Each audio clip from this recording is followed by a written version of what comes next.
ওই যে নতুন কবরটি চোখে পড়ছে সেটি তাহমিনার। কবরের পাশেই বিছানা পেতে শুয়ে আছেন একজন মানুষ, সেটা হচ্ছে তাহমিনার বাবা। সন্তানের কবর ছেড়ে যেতে পারছেন না তিনি। বাবার মনে হয় তাহমিনা এখানে একা একা ভয় পাবে, তাই শেষবারের মতো হলেও মেয়ের পাশেই থাকতে চান তিনি। গতকাল দুপুর বাবার ছোট মেয়ে মাত্র ১৯ বছরে তাহমিনা না ফেরার দেশে পাড়ি জানিয়েছে। ছোটবেলা থেকেই তার হৃদযন্ত্রে ছিদ্র ছিল। দীর্ঘ লড়াইয়ের এক পর্যায়ে ২০১৮ সালে করা হয় ওপেন হার্ট সার্জারি। এরপর কিছুদিন সে মোটামুটি ভালোই ছিল, কিন্তু আজ হঠাৎ হার্ট অ্যাটাকে নিভে গেল তার তাজা প্রাণ। মেয়েকে হারিয়ে বাবার চোখে ভাষাহীন শূন্যতা।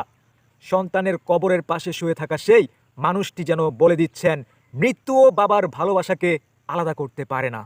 এটা খুবই হৃদয় বিদারক একটা যন্ত্রণা। এটাই বাবার ভালোবাসা, নিঃশব্দ, নিঃস্বার্থ আর চিরন্তন। নিউজটি ভালো লাগলে আপনারা শেয়ার করে দিবেন আর বেশি বেশি করে লাইক কমেন্ট করবেন। ধন্যবাদ সবাইকে।